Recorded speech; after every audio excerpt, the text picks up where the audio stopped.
Fala aí galera, beleza? Começando mais uma live aqui no nosso Instagram. Tô esperando o Geraldo do Saindo do Sufoco pra gente começar a live aqui.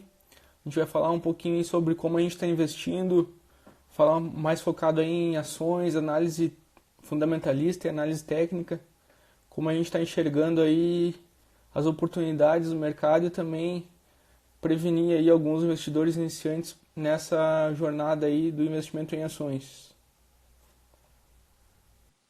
E aí, como é que tá a vida aí? Tudo tranquilo, cara, que eu tô no isolamento do isolamento, né? Mas não tá, tá complicado aí a situação local da cidade, mas para mim, como sou servidor público e da área da segurança, então a minha vida segue normal, segue como sempre foi, mas no geral a cidade aqui tá tudo parado, tudo trancado, comércio fechado, as entradas da cidade estão, a maioria está fechada também, estão afunilando tudo aí para conseguir orientar bastante o pessoal que está chegando na cidade. Caraca, hein? Aí tá em quarentena geral também? Geral, cara, já vai fazer 2 semanas já, que tá tudo fechado aqui. Ainda não tem nenhum caso confirmado, mas foi a primeira cidade no estado aqui, para quem não conhece, que é Xanxerê, Santa Catarina, foi a primeira cidade no estado a tomar essa atitude aí da quarentena aí de começar a restringir a circulação e o comércio como um todo, né? Boa. É... Manda bala aí. Cara, então, já que a gente já introduziu nesse assunto aí do coronavírus, querendo ou não, não tem como a gente fugir disso, né? A gente vê aí todo mundo falando sobre isso, é o assunto do momento, mas não tem como a gente escapar. E falar um pouco aí sobre como que a gente está investindo, né? Acho que mais focado em ações aí, que eu sei que tu gosta bastante, eu também, tanto análise técnica como análise fundamentalista. Queria saber como é que tá tua carteira aí, teus investimentos, o que que tu anda fazendo aí primeiro, antes da gente depois dar umas dicas pro pessoal aí também, de estudos, o que fazer, o que não fazer. Primeiro vamos ver como é que tá o atual cenário aí. Então, cara, basicamente, eu, eu não tô fazendo nada agora, tá? Por quê? Uma, porque a volatilidade está alta no mercado. A segunda, porque eu já usei o caixa que eu tinha separado para alocação. Então, agora, o que eu estou realmente fazendo é preparando as minhas futuras alocações para a própria renda fixa, porque o meu percentual de variável já foi completo. Tá? Então, eu acho que nesse momento agora, nos investimentos, o que mais falta nas pessoas é realmente ter essa noção de saber o que vai fazer. Então, quando parar de alocar em um local, quando começar a realocar e para onde realocar isso, tá? Basicamente, eu devo estar aí, sei lá, umas 2 semanas parado, porque eu já tinha feito toda a realocação, tá? Então, basicamente, agora eu estou vendo e esperando ver quando é que vai diminuir essa volatilidade no mercado. E eu acabo vendo também muita gente que vê aí o Ibov em um dia subir, em 2 dias subir, e vai jogando dinheiro afoito, mas às vezes não percebe que isso ali pode ser simplesmente um pullback, né? Que ela pode subir, mas depois ela corrige e despenca. O Então, gato eu morto, né? sinceramente, ela começa a subir, depois despenca, eu falo, se ferrou, porque tu não está percebendo os outros indicadores. E eu gosto muito de utilizar esses dois lados da moeda, tanto a variável, tanto a técnica quanto a fundamentalista. Pela análise técnica, eu basicamente estou esperando essa volatilidade dar uma diminuída, né? Por alguns indicadores já está batendo aí que está tendo essa diminuição na volatilidade, mas ainda eu tô quietinho. E tu aí? Como é que tu fez essa tua alocação nesse momento aí? Eu também, eu tinha. Na verdade, eu prezo muito pela reserva de emergência, né? Até vi muita gente cometendo o erro de acabar gastando a reserva aí para aproveitar essa certa oportunidade que a gente está tendo na bolsa, né? Mas eu tinha uma reserva um pouco mais gordinha de emergência, usei o que eu podia usar aí para comprar um pouco de ações também, mas também foi lá no começo, seguido que caiu lá, não foi agora. Então agora eu tô no meu aporte regular mensal. Tipo, eu não fiz rebalanceamento nenhum, eu também prefiro não ter muito caixa, né? Apesar dos grandes investidores aí, do próprio Buffett aí, ter muito caixa, eu sou mais da filosofia ali do Fábio Holder de estar 100% exposto, porque eu já vi estudos aí que comprovam que é melhor tu aportar regularmente do que ficar esperando uma baixa, porque tu corre o risco de ficar alguns anos sem aportar, né? Nesse percentual de renda fixa aí, de caixa. Então eu, como tenho uma visão de longo prazo e prefiro estar 100% exposto do que estar com o dinheiro parado ali, então eu não tinha muito caixa realmente para fazer isso, foi só diminuir alguns meses da minha reserva, que era bastante grande aí, então eu, como sou um servidor público, tenho já uma certa estabilidade, então eu posso me dar o luxo de ter uma reserva um pouco menor, né? Então, basicamente, eu comprei um pouco mais de ações no fundo imobiliário também, porque caiu bastante o preço do fundo imobiliário, então, cara, tem vários aí com preço aí abaixo do preço do valor patrimonial deles, então abriu um grande leque de grandes oportunidades nos fundos imobiliários. Então, aproveitei também um pouquinho para aumentar a minha exposição em fundo imobiliário. Então, eu estou mais ou menos com a minha carteira aí 60% ações, 30% FIIs e 10% ações no exterior, que eu abri uma conta na Avenue lá e tem alguns ETFs direto lá. Isso é o que deu uma segurada um pouquinho na carteira, mas também não é uma coisa que me preocupa. Eu sei que, cara, a gente ainda vai passar por mais 3, 4, 5 crises aí durante a nossa vida como investidor no longo prazo, então eu tenho consciência exata disso, não é uma coisa que me preocupa. Eu estou focado o quê? Tentar aumentar meu aporte, que eu acho que isso é o que vai nos trazer a diferença no longo prazo, né? O quanto a gente vai conseguir aportar, pelo menos nos primeiros anos, aí, nos primeiros 10, 15 anos como investidor, quanto a gente aporta é o que realmente vai fazer a diferença. Então é isso que eu estou focado. E também, cara, o que eu vejo muita gente não tendo a reserva de emergência e acabando tentando investir em ações achando que vai subir o mês que vem, que o mês que vem vai voltar como foi 2019. Eu não sei o que tu pensa disso. Teve alguns seguidores que vieram falar comigo, usei minha reserva de emergência agora. Cara, acho uma tremenda responsabilidade. Então, eu sou mais do lado do seguinte, você pode utilizar a reserva de emergência? Para mim, e é isso que eu acho que muito investidor não se toca, que ele tem que conseguir fazer algo que ele consiga manter por vários anos, por décadas. Não é porque um investidor faz uma alocação de certa forma que o outro deve fazer também. Não é porque um investidor se deu bem com uma certa alocação que o risco do outro ele vai aguentar um determinado tipo ali. Tá? Eu tento subdividir o máximo possível, tá? A carteira. Por quê? Isso é basicamente para todos os tipos de ativos, seja para renda variável, seja para renda fixa. Porque eu, pessoalmente, não acredito que você está somente em alguns tipos ou em poucos tipos de ativos, em que eles são ligados a uma volatilidade relativamente alta, vai realmente adiantar. Porque quando a gente pega ali os drawdowns ali de algumas carteiras, a gente vê que no patrimônio mesmo, isso ali não bate, a conta não bate. Um exemplo é o seguinte, eu até postei ontem, acho, se você tem uma carteira ali que foi subindo ano passado pra caramba, coisa e tal, batendo em Ibovespa, e aí tu conseguiu um patrimônio de 100 mil. Nessa queda agora, que teve por volta de uns 40% quase, deixa eu ver aqui exatamente, mas deu mais ou menos isso aí, 48% aí de queda aí, mais ou menos aí durante o ano todo, você pega mais ou menos e percebe o quê? Que se você tinha aí uma carteira que fosse realmente só ligada ali a um tipo de classe de investimentos, em renda variável, seja ações, e até mesmo ali nos fundos imobiliários, porque também teve variação negativa, pelo menos, aí vamos dizer, você perdeu ali 30% do teu patrimônio. Isso aqui, ó, num piscar de olhos. É para você conseguir ter o retorno, para bater no 0 a 0, você vai demorar meses, anos, para conseguir voltar e bater no mesmo 0 a 0.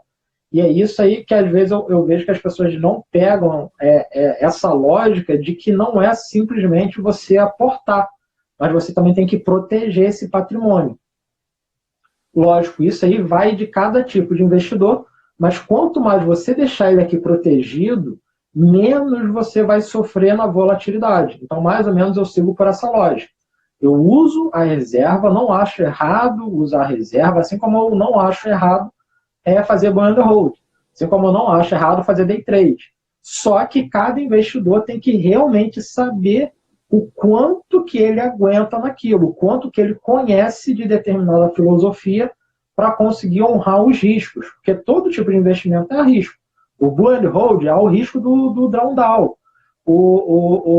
Mesmo que a sequência ele seja aporte, imagina, você juntou 100 mil e uma queda aí de 40% foi quase que o teu patrimônio inteiro, embora ali de anos que você ficou colocando.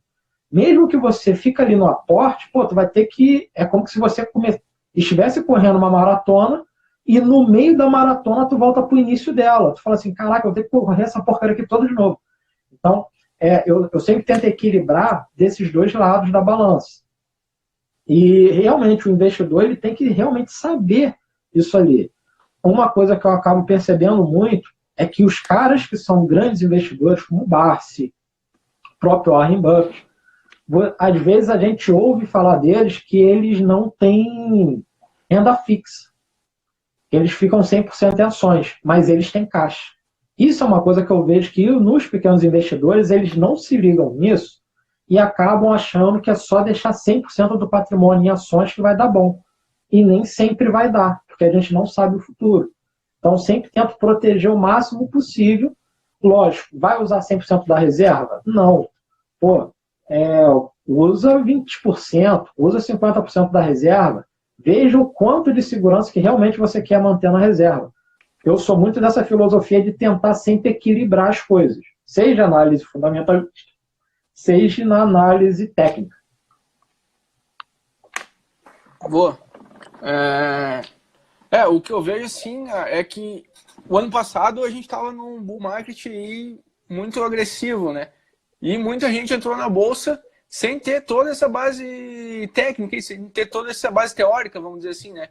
Com certeza a gente aprende muito mais na prática, muito mais se expondo. Sempre que alguém vem me perguntar alguma dica, alguma coisa, eu falo pro cara, primeira coisa, abre uma conta numa corretora, escolhe ali 5 ações, compra uma cota de cada uma, e aí tu já vai começar a aprender. Eu acho que tu tem que estar com um pezinho lá dentro para se expor. É até uma filosofia do Peter Lynch, né? Que ele sempre tinha muitas empresas no portfólio dele, mas era para ele estar com um pezinho lá. Quando ele estava exposto, ele ia conseguir acompanhar de uma maneira melhor aquela empresa. E eu acho isso aí super válido para qualquer coisa que a gente quer fazer. Cara, se tu quer, sei lá, agora a gente está vivendo aí na parte do home office, muita gente perdendo emprego, então eu acho que muita emprego dele é home office, muitos empregos na parte digital vão crescer. Cara, se tu quer, sei lá, ser editor de vídeo, cara, baixa um aplicativo de edição de vídeo, abre o YouTube e começa a olhar os vídeos que tem lá e a praticar. Não adianta tu só abrir o YouTube lá e começar a olhar vídeo de como editar se tu não tá mexendo no software lá de edição de vídeo. Então, eu acho que as pessoas acabaram fazendo isso, acabaram se expondo, só que esqueceram a parte teórica. Então, era fácil. Qualquer empresa que tu ia lá comprar, a empresa subia 10, 20, 30% no mês, 2, 6 meses ali.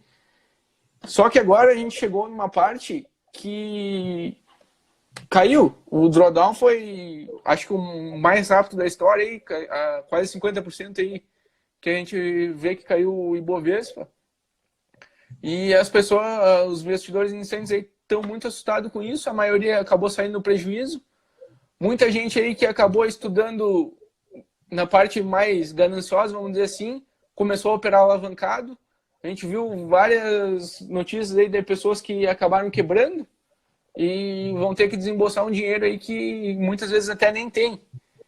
Então, acho que falta muito essa base teórica, apesar de gente aí como eu, como tu e outros grandes educadores financeiros aí, o Rufino, o Tio Uli, o Richard Rittenbusch, né, que é o maior defensor aí da proteção, falar que uma crise poderia vir. Claro que não veio por assuntos macroeconômicos, né, como o Richard mesmo sempre previa aí, assuntos macroeconômicos, veio por uma espécie de um cisne negro aí que foi esse vírus, mas a crise veio e ela viria. Não, poderia ser que não fosse agora, poderia ser o ano que vem, mas com certeza ela ia vir. E muita gente não acreditava nisso. Muita gente que entrou na Bolsa não acreditava que esse cenário de agora pudesse acontecer, e eu acho que ainda vai demorar alguns meses até a gente ter uma reversão, porque os reflexos disso a gente vai começar a sentir ao longo dos meses. A gente não está sentindo nenhum reflexo agora, a gente está sentindo só a pancada inicial e vamos ver o que vai acontecer aí. Não sei o que tu pensa dessa parte aí do cenário mais para frente agora e dessa falta de conhecimento teórico e de acreditar em pessoas que estavam falando que um dia isso ia chegar. Então, eu sempre tento ver, às vezes, os dois lados da moeda. É basicamente igual. Quem sempre vai ficar um exemplo? Agora acaba surgindo várias pessoas falando, protege o teu dinheiro. Mas ano passado, esses mesmos caras estavam falando, é a oportunidade da vida. Agora a mesma coisa, oportunidade da vida. Acho que quem fica se guiando assim por premissas isoladas assim é muito perigoso para ela mesma. E aí a melhor forma para ela se proteger é através dos próprios ETFs, tá? Ou através de ela estudar muito e aprender realmente a ler um balanço patrimonial, um demonstrativo de resultado do exercício, um demonstrativo de fluxo de caixa. Se ela aprender contabilidade, mesmo que seja mais básica, ela não precisa aprender a fazer o cálculo. Se ela aprender a como interpretar um balanço, ela já se dá melhor na bolsa. Isso aí não é tese minha. O próprio Benjamin Graham, o próprio Warren Buffett falavam isso lá atrás, que é o seguinte, se você não sabe ler um balanço de empresa, se você não sabe contabilidade, você não deveria comprar ações isoladas. Isso foi fala deles mesmos. O próprio John Drummond, ele fala, olha só, a chance, o Benjamin Graham falou isso lá atrás, e o John Drummond acabou endossando isso nesses anos agora. Que foi o seguinte, se a pessoa não sabe, se a pessoa não sabe, não, a chance de um grande analista e de uma pessoa totalmente aleatória se dar bem na bolsa de valores é a mesma chance de você pegar uma moeda e jogar para cima. É 50% de chance. Então, como é que o cara consegue se proteger num negócio desse? Sabendo exatamente aquela frase de ciclo de competência. Se ela sabe qual é o ciclo de competência dela, qual é o conhecimento que ela tem, ela vai investir de acordo com o conhecimento que ela tem. Se ela não sabe analisar empresas, ela tem que parar, olhar para dentro e falar o seguinte, opa, eu não sei analisar uma empresa. Então, o que eu vou ter que fazer? Ou eu estudo para aprender a analisar uma empresa, ou eu vou ter que ver uma forma de me expor a esse mercado de forma segura. Sobre, basicamente, esse cisne, né, que acabou surgindo, o Taleb, né, esses dias, ele mesmo acabou falando que foi o seguinte, isso não foi um cisne negro, isso é mais um cisne branco do que um cisne negro. O cisne negro é basicamente quando acontece algo realmente imprevisível. Isso, de certa forma, já estava previsível. Por quê? O coronavírus, na minha concepção, olhando os dados, ele foi uma fumaça em cima dos problemas econômicos que já estavam na economia, que já estava rolando. Vai dizer que, ano passado ninguém estava assustado com a inflação negativa que tem no mundo. Vai dizer que ninguém no mundo estava assustado com os bonds nos Estados Unidos, com o petróleo. Todo mundo já estava assustado com isso. Com a guerra econômica dos Estados Unidos e China. Todo mundo já sabia que isso ali ia dar algum problema mais sério. O problema maior é que juntou tudo em uma única tacada. Porque juntou o coronavírus, teve que fazer quarentena, e isso aí veio que nem uma avalanche puxando todo o resto da sujeira debaixo do tapete para cima. Então acabou sendo um acúmulo de acontecimentos juntos. Então eu nem falo, daqui a 10 anos, se me perguntarem e falarem, qual foi o problema que deu lá em 2020? Foi o coronavírus? Eu falei, não, é um conjunto de acontecimentos que ocorreu ali. Diferente da crise de 2008, que foi literalmente ali o sistema ali financeiro que acabou batendo bota, o de agora foi geral. Foi todo um conjunto. E aí a gente não consegue saber em quanto tempo vai conseguir vacina, em quanto tempo a economia vai voltar a rodar como estava rodando. A gente não sabe quantas empresas vão falir, quantas pessoas vão ficar desempregadas, como que os governos, não só aqui, mas também de fora, vão se movimentar. Então, as pessoas fazendo alocações sem saber realmente o que ela conhece é muito arriscado. Eu gosto muito de sempre pensar em segurança. Então é o seguinte, quer investir? Cara, primeiro estuda ali um pouquinho. Tu não precisa querer virar um analista, mas estuda um pouquinho quais são os tipos de investimentos que tem, quais as possíveis formas que você pode acabar investindo, seja análise gráfica, fundamentalista, quais são os estilos fundamentalistas que existem, as análises fundamentalistas que existem.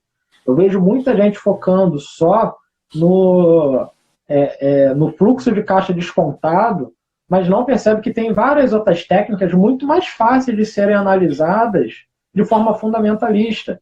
E o fluxo de caixa descontado, para um investidor normal, é muito chato e muito complexo para ele poder entender. Porque ele vai ter que entender de toda uma movimentação, tanto presente, passada e futura de uma empresa. Então isso é muito complexo. Então tem várias formas. O cara pode usar o Deep Value, que só usa basicamente 2 indicadores, onde tu pega o valor de firma e o valor de mercado da empresa. Pode fazer o Factor Invest, onde pega alguns indicadores financeiros e faz um filtro nas empresas. Dá para fazer isso no próprio fundamento. E pode pegar o Value Invest, onde você aí sim vai ter que ter uma bagagem maior de contabilidade para fazer. Só que as pessoas querem se focar só em um modelo, até porque também elas não estão ouvindo os outros tipos de modelos por aí. As pessoas só falam em Value Invest, ou as pessoas só falam em Swing Trade, Day Trade. Mas elas não sabem, às vezes, como operar um derivativo. Agora quer aprender derivativo, já era, já perdeu. Né? É que nem no Chaves fala, já perdeu o disco voador, já foi, já passou. Não pega mais isso aqui agora. Se quiser aprender derivativo, vai ser para tu usar daqui a 10 anos. Para daqui uma próxima alta e aí virar e reverter de novo. Então, acho realmente, a pessoa tem que aprender. A pessoa tem que colocar ali o skin the game dela. Mas eu ainda sou muito da pessoa, antes de investir, ela literalmente estudar antes. Porque muita gente acaba entrando nesse vucu-vucu de bolsa e depois, cai 10, 20, 30%. Às vezes ela está com a carteira maravilhosa. Mas por ela não ter o preparo psicológico e técnico de como utilizar isso ali, ela fica desesperada. Tem gente que às vezes eu vou ver a carteira e a pessoa fala assim, cara, tua carteira tá ótima, por que tu tá desesperado? Ah, meu Deus, eu não sei o que eu tô fazendo, não sei o que eu faço, que eu compro ou vendo agora? Tu não estudou não? Não, então agora tu vai ter que sentar e estudar, aproveita a quarentena e, vai ver vídeo gratuito sobre investimentos, paga um curso gratuito para ter, além do conhecimento, uma atenção do professor, paga uma mentoria, vai ver vídeo gratuito sobre análise, vai ver vídeo gratuito, em vez de ficar vendo BBB, não que não seja ruim, você tem que ter o lazer. Mas realmente no Brasil há muito essa falta de querer realmente aprender. As pessoas querem primeiro colocar o dinheiro, ver que perdeu e depois querer aprender. Isso eu acho muito tóxico. E aí é o seguinte, às vezes com menos de R$100 a pessoa consegue comprar 2, 3 livros práticos e rápidos para ajudar ela a investir. E que eu acho que, pessoalmente, essa crise que teve aqui na Bolsa é o que vai dar realmente um estalo para as pessoas não se ferrarem mais na Bolsa de Valores. Pelo menos essa safra que veio de 2017 para cá, né? Porque a safra que pegou a ponta de 2020, esse aí tá traumatizado. Perdeu. Esse aí tá desesperado. E como dado, né, eu estava vendo a B3 esses dias, tem por volta de 135 pessoas que quebraram na Bolsa esse ano. Só esse ano. Eu nem puxei os dados do ano passado, mas 135 pessoas só em o quê? Em 40, quase 50 dias. 150 pessoas quebraram em quase 50 dias. Então é muito grande. E as pessoas que no dia que mais quebrou foi os dias de maiores quedas. Exatamente por ela achar que era fácil ganhar dinheiro, entrou não sabendo o que fazer e ferrou, tomou. É complicado. O que eu vejo assim é que, além da pessoa entrar sem conhecimento quase que zero aí na renda variável, ainda falta toda a base das finanças pessoais, da organização financeira. Então a pessoa não tem nem a sua casa arrumada e já quer partir para outros investimentos que são de muito maior risco comparados aí com... Cara, a pessoa não sabe nem por que o dinheiro é importante para ela, a pessoa não tem nenhum objetivo em relação ao dinheiro, a pessoa não consegue nem se controlar, mas devido aí às redes sociais, aí os anúncios pagos, bem, tipo, a Empíricos tem um marketing muito agressivo. Eu sei que a qualidade do material deles assim é muito boa mesmo, assim, é realmente muito boa, só que eles acabam puxando pelo marketing agressivo, né? Então acabam puxando pessoas aí um pouco despreparadas. Eu não sei qual a educação que eles conseguem dar para as pessoas além de vender o relatório, que o relatório, para quem conhece, para quem já tem uma bagagem um pouco maior, com certeza é um material técnico de altíssima qualidade. Só que pode ser que falte esse lado educacional, esse lado mais básico, que é o que realmente está faltando para a população brasileira. Isso não é nem um problema meu, não é um problema teu, é um problema histórico, um problema cultural. Ninguém ensina na escola que a gente precisa saber sobre o dinheiro. Ninguém ensina nada na escola disso para nós. Aliás, o nosso sistema educacional é o mesmo que era lá no século XIX. Não evoluiu nada. E a gente está aqui falando pelo celular, tu tá aí no Rio, eu tô aqui em Santa Catarina, e isso. Olha tudo que o mundo evoluiu e o sistema educacional segue exatamente o mesmo que era há 200, 300 anos atrás. Então, a gente está muito defasado em relação à educação.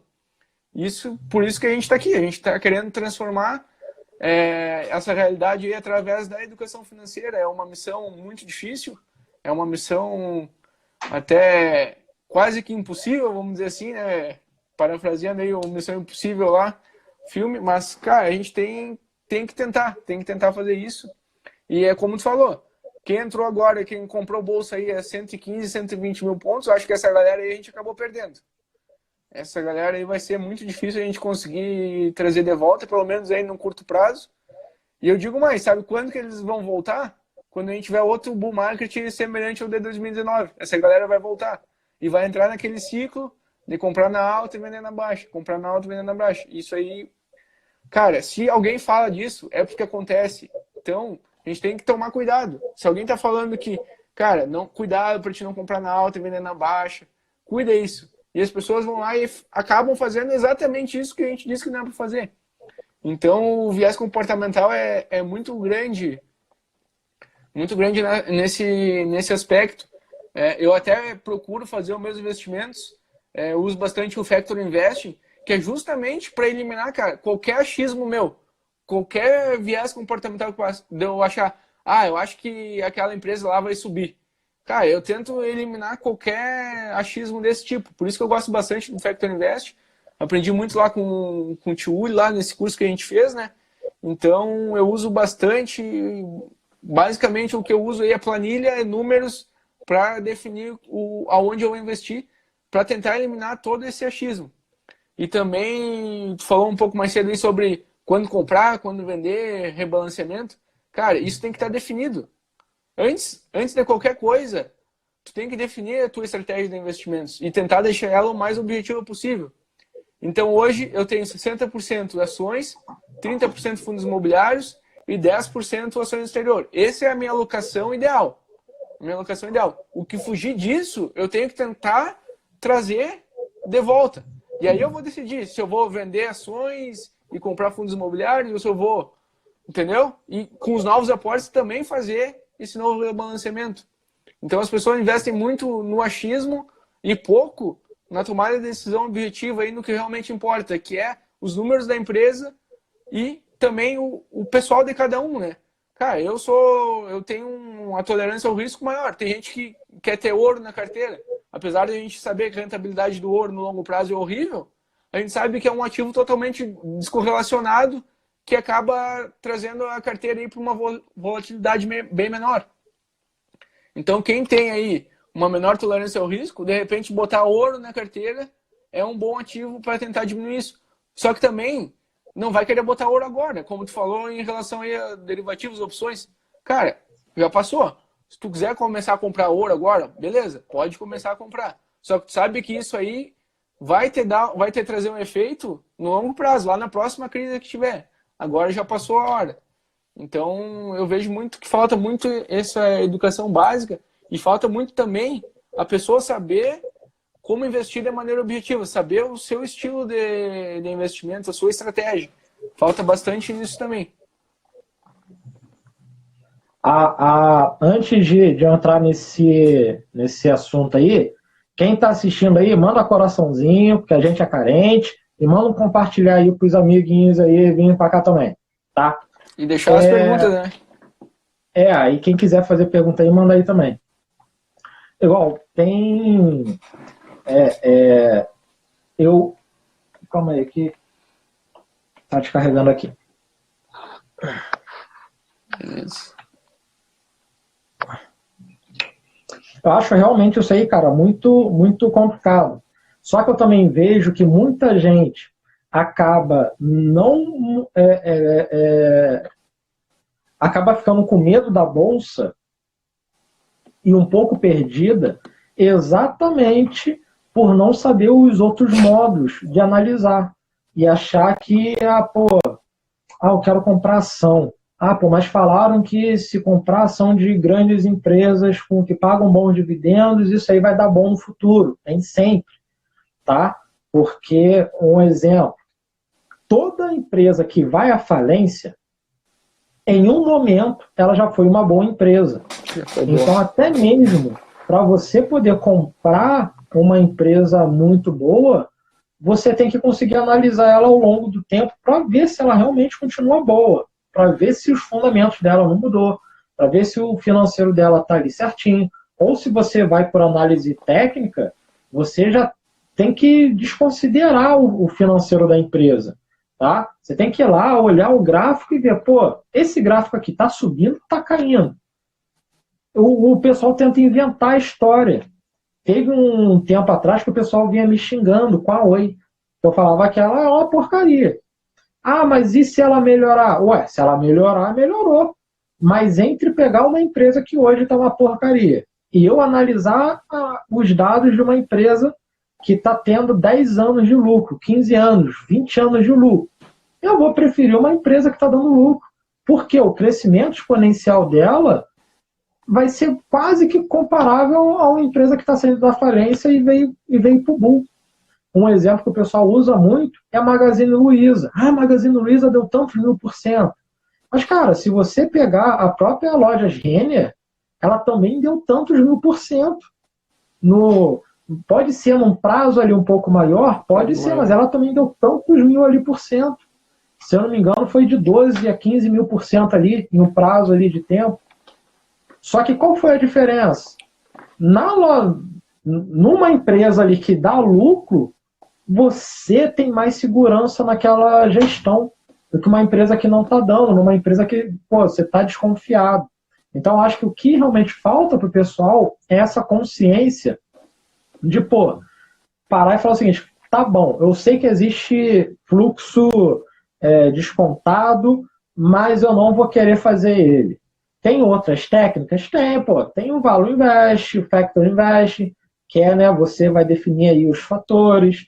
Tem o Deep Value, tem a fórmula de Bazin, tem a fórmula de Bazin adaptada pelo professor Vicente, tem a fórmula de Graham, tem vários, tem a Magic Fórmula, tem várias fórmulas. Só um adendo aí, essa do professor Vicente estava de graça agora, né? Então não sei se ainda está aberta lá, mas, cara, quem está assistindo a live aqui, entra lá no Instagram, professor Vicente Guimarães, e vê se ainda está de graça lá, cara. Tem alguns métodos que ele ensina lá, no curso que era pago, e devido a essa quarentena aí, muita gente acabou liberando o curso grátis, e ele liberou um justamente para outros tipos de análise, né? E ele lá não ensina só um tipo.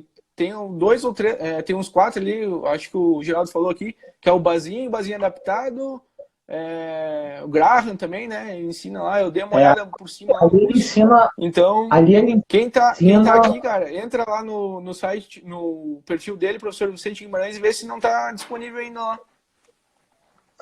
Ali ele foca muito em small caps, tá? Nesse curso ali que ele liberou. Mas ele deixa ali uma forma de você conseguir utilizar os cálculos para outras coisas. Um exemplo, só ali no curso dele ali eu já montei várias tabelas para distribuir para o pessoal, que dá para a pessoa conseguir ter pelo menos um panorama de como utilizar as coisas. Mas não adianta a pessoa ter uma tabela e não saber como mexer nela. E ela não vai conseguir aprender a mexer só por causa que vai ter ali um botãozinho de explicação. Não. Ela vai ter que parar e estudar como é que é a metodologia, quando que a metodologia funciona, quando que ela não funciona. Mesmo a gente que gosta do Factor Investing, a gente vê que vai ter momentos que ela vai ser testada, vai ter momentos que ela não vai funcionar. Então, as pessoas têm que conseguir entender que a técnica que ela vai usar, em algum momento, ela vai dar ruim. Vai ficar 2, 3, 5 anos dando ruim. Mas não vai adiantar você querer utilizar uma técnica somente quando ela funciona. Porque esse que é o errado. Basicamente o conto de fadas que o pessoal que manda em taxa de acerto fala para os seus alunos. Que é o que? Eu tenho 99% de taxa de acerto.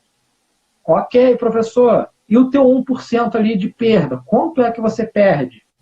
Né? Isso aí que as pessoas não contam, que sempre vai ter um erro. E aí as pessoas vão ter que conseguir olhar a técnica e saber, tá, como é que eu me protejo agora desse erro? E vai lá e aprende como se proteger. Quando as pessoas começam a identificar esses padrões, que nenhuma técnica é perfeita, que nenhum investidor é perfeito, que nenhum tipo de ativo vai ser sempre descorrelacionado. Um exemplo, hoje a gente fala que o ouro é descorrelacionado com as ações, que os títulos públicos são descorrelacionados com a bolsa, mas nem sempre isso pode se manter. Isso se manteve até agora, mas de amanhã para frente a gente não sabe se essa correlação vai mudar. Geraldo, mas eu não sei o que é correlação. Google, o que falta nas pessoas é parar e usar o Google, é a melhor coisa que a gente tem. Muita coisa que eu aprendi foi no Google, foi no Instagram, conversando com outros investidores, foi no YouTube. Eu gastei muito dinheiro com aprendizado, mas antes de eu utilizar muito dinheiro ali para aprendizado, eu usei muita coisa gratuita que tem disponível. Acho que eu baixei todos os tipos de e-books possíveis na época que eu estava realmente aprendendo no início. Baixei todos os livros possíveis gratuitos. Geraldo, mas isso aí é crime, isso aí é plágio. Mas o que eu faço? Eu leio um livro digital. Quando eu começo a acompanhar mais aquele livro, a primeira coisa que eu faço, eu vou lá e compro ele no lado físico. Uma, porque eu consigo ter um pouco mais de controle sobre a minha leitura. E a outra, porque realmente eu falo, cara, esse cara aqui realmente escreveu uma coisa que vale muito a pena se ler e se ter em casa. Eu vou lá e compro. Então, acho que as pessoas ficam muito nesse afoito de querer entrar. Cria um plano de estudozinho e vai entrar para o YouTube, vai caçar no YouTube como é que faz um cálculo. vai caçar no WhatsApp com os amigos, conversa mais com as pessoas próximas de você sobre dinheiro, sobre investimentos, o que ela acha daquilo, qual é o conhecimento que as pessoas têm sobre isso. Vai tentar entender um pouco mais sobre economia. Não, você não precisa querer fazer um cálculo econômico, mas você precisa saber, pelo menos, o que é que faz uma economia rodar? Como é que a nossa economia hoje roda do jeito que está? Da onde que surgiu esse modelo de economia? Por que esse modelo pode dar certo ou pode dar errado? Isso aí não custa muito tempo. Se a pessoa tirar 10 minutinhos por dia, cara, isso aí já é muita coisa. Vai baixar um podcast para ouvir, para começar a se adaptar mais. Então, acho que o que realmente falta, hoje, eu acho que é o momento que a gente mais tem conhecimento espalhado de forma gratuita. O professor Vicente Guimarães abriu o curso dele ali, gratuito, de Small Caps. O Uli tem o site dele gratuito lá, que tem um curso de opções, um curso de investimentos, um curso para iniciante, tem tudo. A gente passa conteúdo gratuito, a gente faz live, a gente faz tudo. Só que o que falta para as pessoas é realmente parar um pouco e ir pesquisar, se tornar um pouco autorresponsável do próprio conhecimento, em vez de só esperar que as pessoas passem esse conhecimento. Um exemplo é o seguinte: eu tenho um mentorado que ele mora nos Estados Unidos, eu não sou um conhecedor, o meu ciclo de competência não é no mercado americano, mas o que eu tenho que fazer hoje? Eu tenho que acabar aprendendo mais do mercado americano. Porque mesmo que eu consiga passar o meu conhecimento para ele de forma mais técnica, eu tenho que entender melhor o mercado lá. Então, acho que as pessoas têm que parar um pouco dessa preguiça de não querer aprender as coisas. Para quem não sabe, um exemplo, eu sou graduado em educação física. Eu não sou da área contábil, né? Na verdade, a minha origem não é de área contábil. Depois começou, porque eu fiz muita pesquisa, publiquei bastante coisa, entrei para núcleos de pesquisa, fiz pesquisa para várias universidades, fui fazendo várias coisas isoladas da minha área, realmente original. Comecei a fazer muita tabulação de dados, até que eu entrei realmente nos investimentos. E aí eu falei, cara, vou aprender mais sobre. Então acho que as pessoas têm que realmente buscar um pouco mais essa sede de aprendizado. Não é lógico tu querer fazer o que o Gabriel Trindade acaba falando de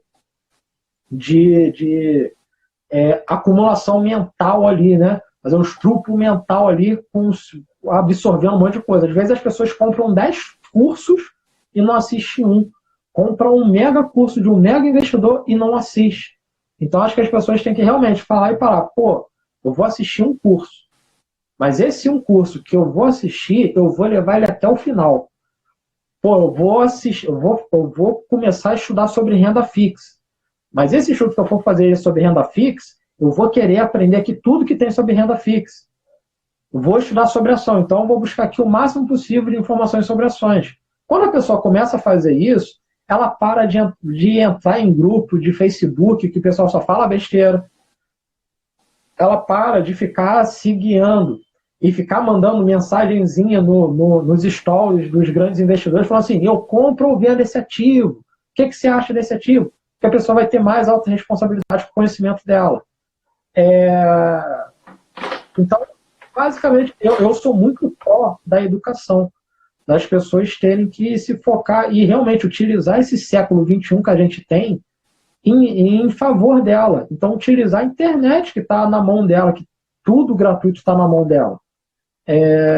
E basicamente é isso. Eu concordo, cara, em tudo que tu falou aí. Cara, eu e tu, a gente é exemplo disso, né? A gente é a nossa equipe, né? A gente tenta fazer um canal igual os grandes fazem isso, cara, só que os caras têm alguém que edita vídeo para eles, os caras têm alguém que faz o tráfego pago deles, os caras têm alguém que cuida das redes sociais aí, esses posts no feed aí, tu acha que é o Thiago Nigo que faz? Cara, é a equipe dele que faz. E eu e tu, a gente é dois caras que a gente que faz todo o nosso trabalho, né? E cada vez melhor, cara. Se tu for ver lá os primeiros posts que tu fez e os que tu tá fazendo agora, a qualidade vai aumentando. Mas por quê? Porque tu não parou de estudar e evoluir. E é aquilo, a gente começa com um conteúdo gratuito. Eu também, cara, quando comecei a estudar, e qualquer coisa, seja uma coisa para editar o vídeo, seja o tráfego pago, cara, eu debulhei todo o conteúdo gratuito que tinha na internet. Estudei bastante. Chega um momento que tu precisa evoluir, tu precisa ir subir um nível, aí tu vai pro conteúdo pago. Só que, cara, depois, quando tu chega no conteúdo pago, tu já tem toda uma bagagem, tu já tem todo um conhecimento. Então, aquele conteúdo pago, tu vai conseguir absorver e utilizar ele de uma maneira muito mais fácil e mais produtiva. E falta isso para as pessoas, realmente falta isso. E isso vai muito ao encontro daquilo que eu falei antes. É cultural do brasileiro. A gente vive num país paternalista, a gente espera tudo do Estado. O que a gente está esperando agora? Que o governo lá dê R$600 para quem é autônomo. A gente está esperando isso. Só que ninguém pega a internet e vai aprender a editar um vídeo, vai aprender a fazer uma tradução. Cara, tem site aí, Orkana, Fiverr, Get News. Cara, é só tu oferece teu serviço lá. Tá precisando de uma renda extra, tá precisando, acha que vai perder o emprego, alguma coisa? Cara, tá parado esperando que venha algum seguro-desemprego, que venha os R$600 lá do governo? Cara, com certeza, se tu pode receber esse dinheiro, beleza, vai lá e recebe. Cara, mas não fica parado esperando isso. E é o que eu vejo a maioria dos brasileiros fazer, é ficar parado esperando que alguém dê aquilo para ele, que o Estado dê aquilo para ele. Então falta muito desse autodidata, né? Eu gosto muito de escutar podcast também, tu falou um pouco ali sobre podcast, e eu gosto do Resumo Cast, que é um podcast de resumo de livros, e eles têm uma série lá que falaram no livro lá que é Ultra Learning. Então eles fizeram alguns episódios falando sobre os Ultra Learners, que são pessoas que aprendem sozinhas, vamos dizer assim. Então eu gosto muito disso, gosto desse autodidata, eu gosto de sentar aqui no meu computador, nos meus livros aqui, começar a estudar e aprender novas coisas. E aquilo que eu falei antes, tudo que eu estou estudando e aprendendo, cara, se eu vou aprender a editar um vídeo, eu já baixei o software do vídeo aqui para editar. Se eu vou aprender a fazer uma thumbnail, cara, eu já estou com algum software aqui para editar a imagem. Se eu vou aprender tráfego pago, eu estou com o Facebook Ads aberto aqui, estou com o meu gerenciador de anúncio aberto. Então eu não fico... eu tenho duas telas justamente para conseguir fazer isso, cara. Numa tela eu fico olhando a aula, fico olhando coisa, e na outra tela eu estou escrevendo, estou tentando botar em prática o que eu estou fazendo. E as pessoas não querem, as pessoas querem que alguém dê de graça para ela, de preferência se for de graça, e pronto, né? Então falta muito disso.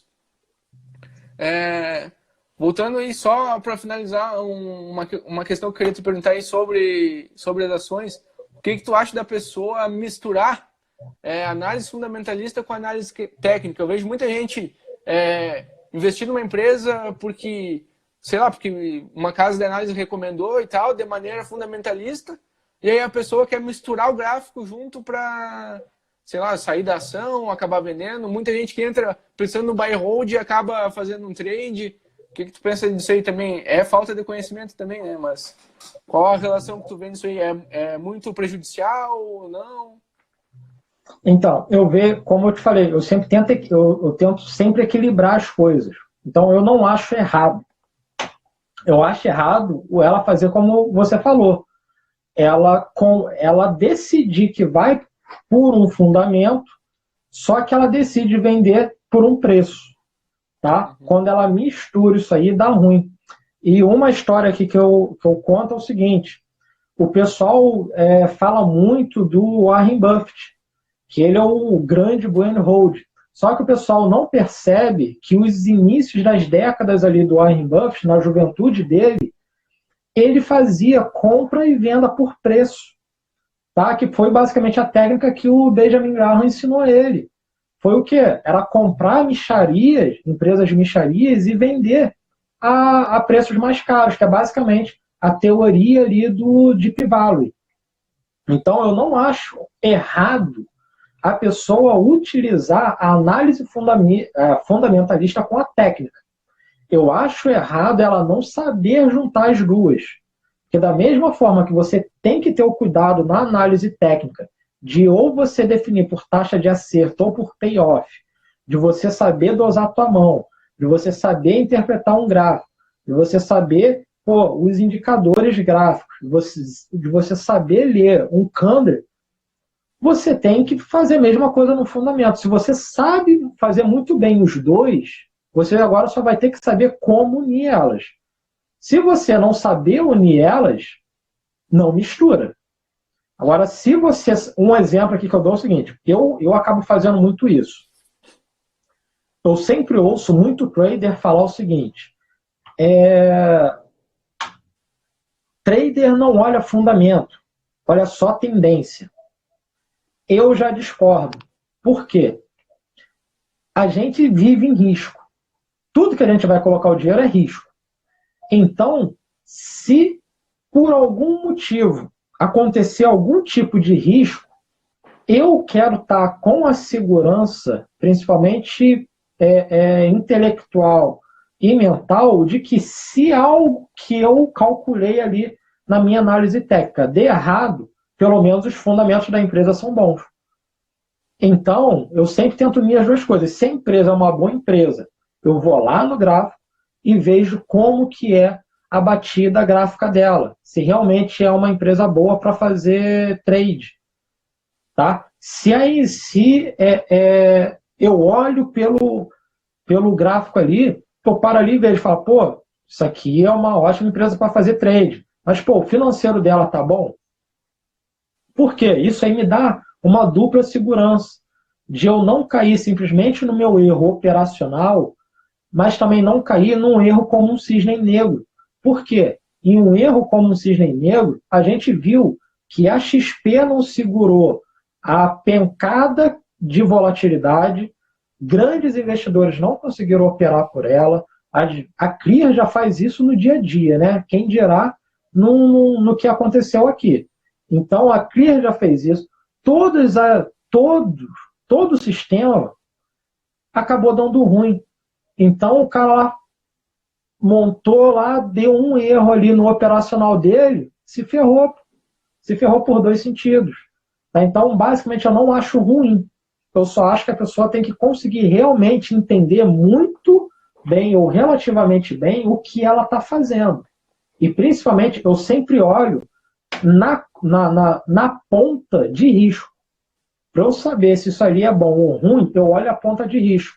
Por quê? Se a ponta do risco, lá que eu estou colocando, me falar o seguinte, se você errar nessa ponta aqui, você perde tudo que tu tem. A primeira coisa que eu vou buscar, ok, como é que eu protejo então essa ponta aqui para eu não perder tudo que eu tenho? Tá? Eu acho que isso que falta nas pessoas. A pessoa tá falando, as pessoas falam assim, mas os grandes investidores gostam do risco. Gostam nada, rapaz. Tu acha que o Warren Buffett gosta de perder 25% do patrimônio dele? Que o Uli gosta de perder 15% do patrimônio dele? Que o Thiago Nigo gosta de perder 20%? Ninguém gosta de perder dinheiro, senão... E as pessoas não conseguem ligar que quanto mais rentabilidade você buscar, mais você vai estar jogando risco ali dentro da tua carteira, dos teus investimentos. Então, eu tento sempre equilibrar. Se eu vou fazer trade, vai ser para uma carteira. Se eu vou fazer investimentos, é em outra carteira, outra corretora, outro sistema. Eu faço isso também. Tá? Porque isso aí te protege. Tá? Só que eu ainda sou da linha que é o seguinte, antes da pessoa fazer trade, quer dizer, antes da pessoa querer ser trader, ela tem que aprender a investir.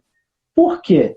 Todo mundo que é trader, ou que fala de day trade, swing trade, todos eles, de novo, todos eles têm todos os seus investimentos seguradinhos ali. Eles fazem o trade deles com a parte do capital, não fazem com toda. Só que isso não dá mídia para eles. Então, eles acabam não abrindo esse lado da carteira fundamentalista. E aí as pessoas acham que a pessoa tem 100% em trade. Não é. Muito do capital dela, se não quase todo, é em fundamentalista. E a outra parte é em técnica. Da mesma forma, o cara que vai investir de forma técnica. Tem como ele usar o gráfico? Tem como. Só basta ele querer sentar o rabo na cadeira e querer aprender. Tem 2 livros ótimos para isso. não tá aqui perto de mim não, mas um livro para análise técnica ótima para esse que foi escrita por dois Ô, Geraldo, analistas. sem querer ter cortado aí, faltou 1 minuto para acabar, cara. Agora que eu vi aqui. Passou muito rápido. Show. Eu vou Vamos colocar fazer no assim, ó. todos os dois livros Coloca no lá. post. Isso aí que eu ia falar, coloca no post lá. Cara, eu vou ter que encerrar aqui para conseguir salvar aqui. Cara, brigadão aí, vamos marcar mais vezes aí, mais lives, o papo foi muito bom, acho que deu para agregar bastante coisa aí pro pessoal, principalmente para quem começou a investir agora e tá fazendo muita cagada na bolsa aí, né? Tamo junto, irmão. Valeu, Geraldo, vou esperar o post lá então. Show. Vou repostar lá. Abraço. Valeu.